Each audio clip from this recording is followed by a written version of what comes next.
Muito boa tarde, queridos alunos da Escola Papa Paulo VI. Os reais motivos pelas mudanças na maneira de se estudar nesse ano de 2020, vocês já sabem. Não vamos fazer tanto comentário. O importante é que nós estamos aqui, eu aqui, vocês em casa, e nós vamos trabalhar de uma forma que possamos adquirir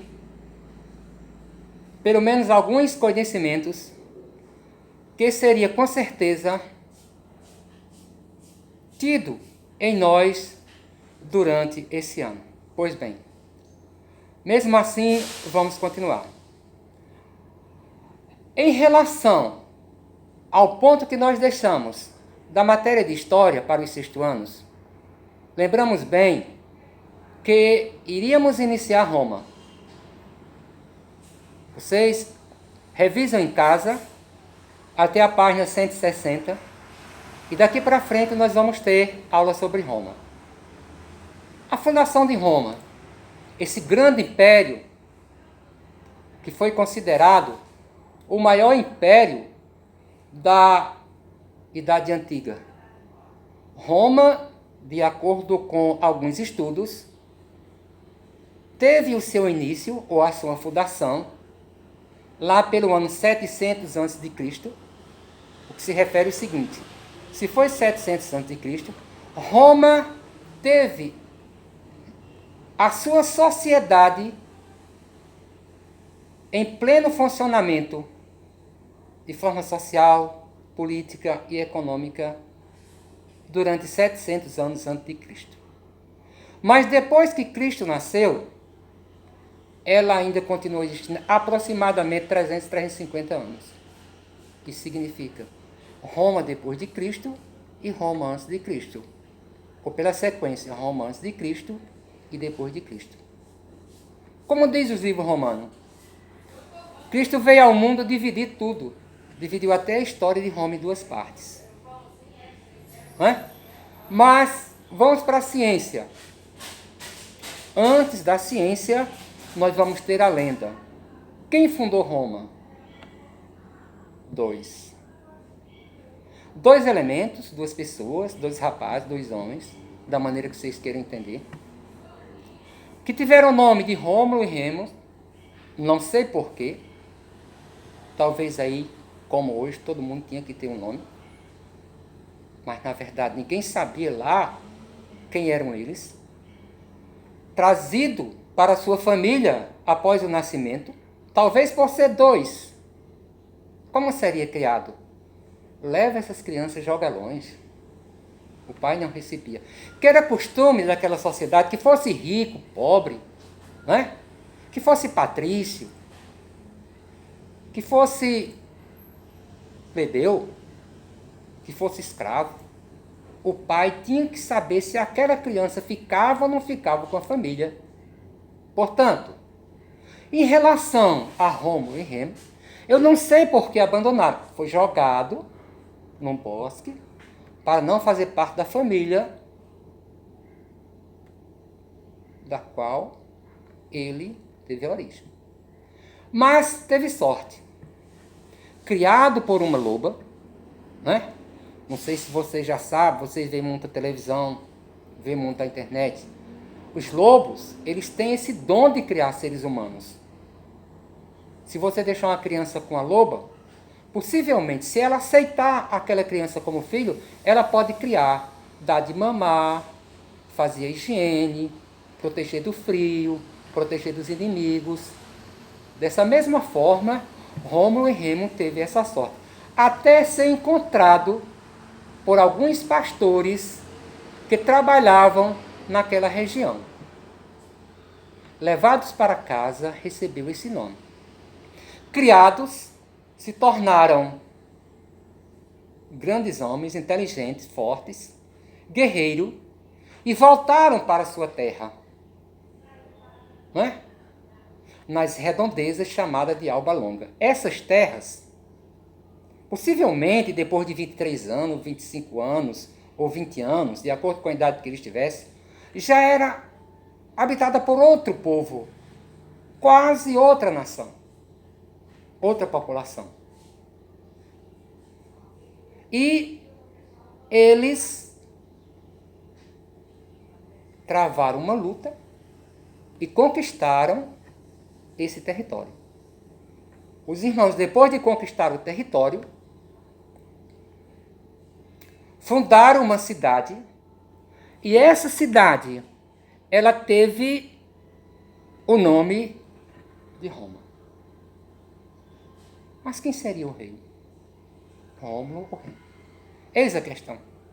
Entraram em conflito os dois irmãos. Rômulo levou a melhor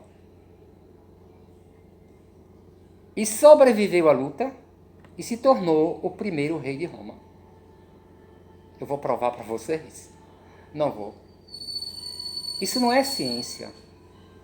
Sabe-se que Roma foi o maior império da Idade Antiga. O que era um império? Hoje nós temos as nossas nações, né? Um conjunto de leis que está em um livro chamado Constituição, que completa o Estado, e o Estado é formado população, nação, governo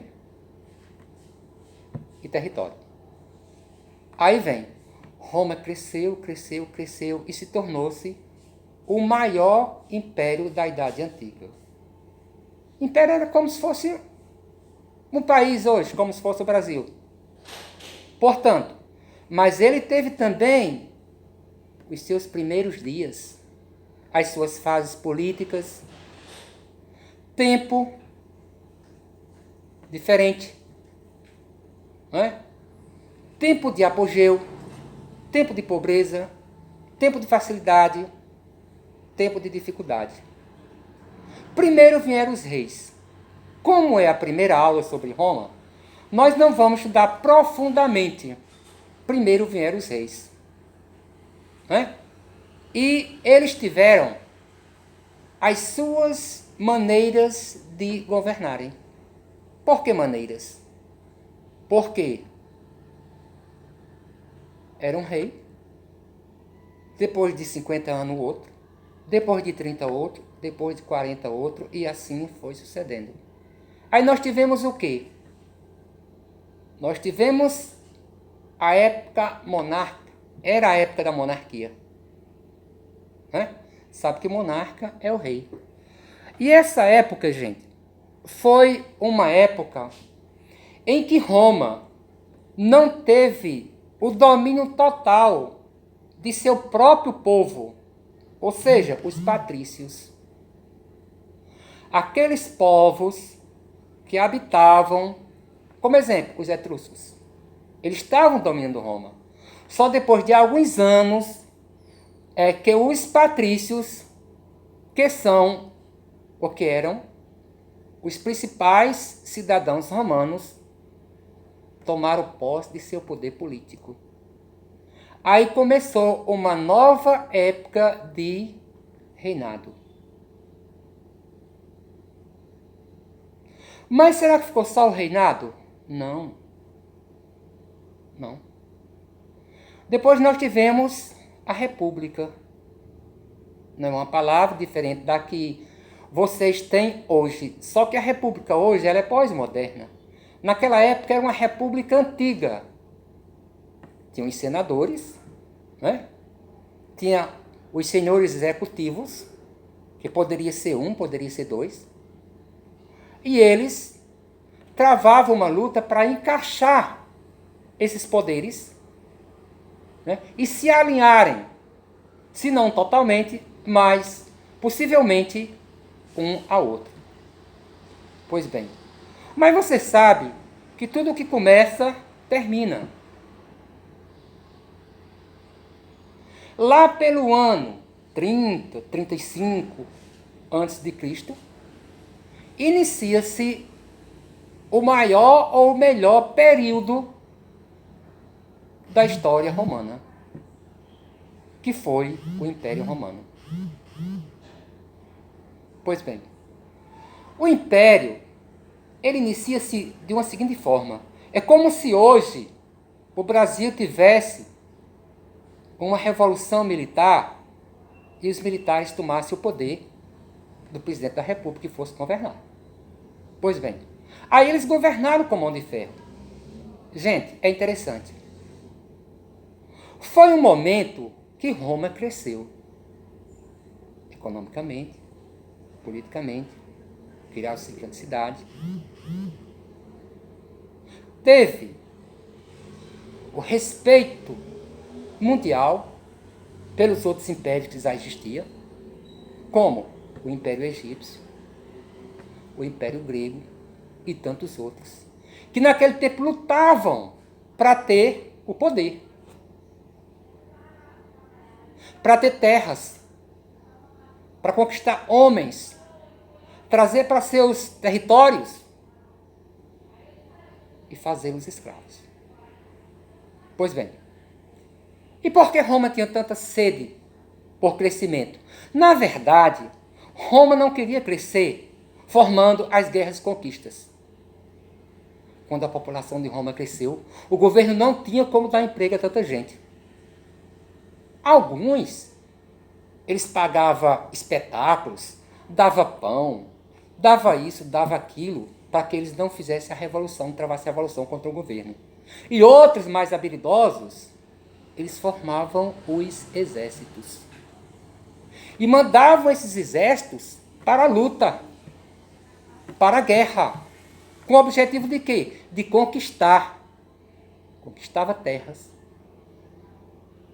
Conquistava homens. Conquistava bens materiais. Gado, bovino, suíno, caprino, ovino. Tudo que eles podiam.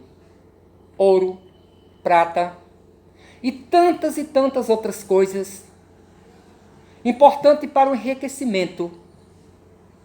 Aí Roma começa a entrar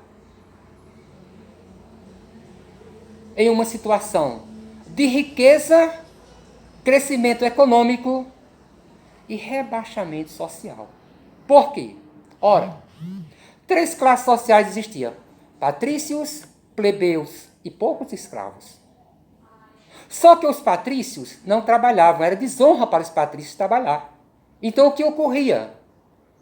Os patrícios botavam os plebeus para trabalhar em suas propriedades, principalmente propriedades rurais. Aí havia aquela união. Patrícios exploravam os plebeus, mas os plebeus recebiam dos patrícios condições de sobrevivência. E com as guerras de conquista, começa a vir para Roma os escravos. E quem era o dono dos escravos? Você sabe que escravo é objeto. Eram os patrícios. Os patrícios botavam os escravos para trabalhar em suas propriedades. E o que ocorria? Ia ficar com os plebeus? Os plebeus eram demitidos. E agora? O que os plebeus faziam? Ora, enquanto Roma crescia economicamente, tinha decadência de maneira social. Aí começava a haver revolução. Os plebeus estavam desempregados, estavam desprotegidos. E agora? Como eles sobreviviam? Aí começaram a trabalhar uma política de reivindicações. Aí começa a haver os conflitos internos, que eram justamente as reivindicações dos plebeus para com os patrícios. O que era que os patrícios, o que era que os plebeus queriam? Igualdade política, direito a ser proprietário de terra, direito do plebeu casar com a patrícia, que não existia, o direito do plebeu se tornar livre de ser escravo por dívida. Não poderia mais haver escravidão por dívida. Eles queriam que os plebeus também participassem das assembleias e tivesse algum plebeus representando o seu povo. No caso seria como? Deputados estaduais no Brasil, deputados federais e Senado.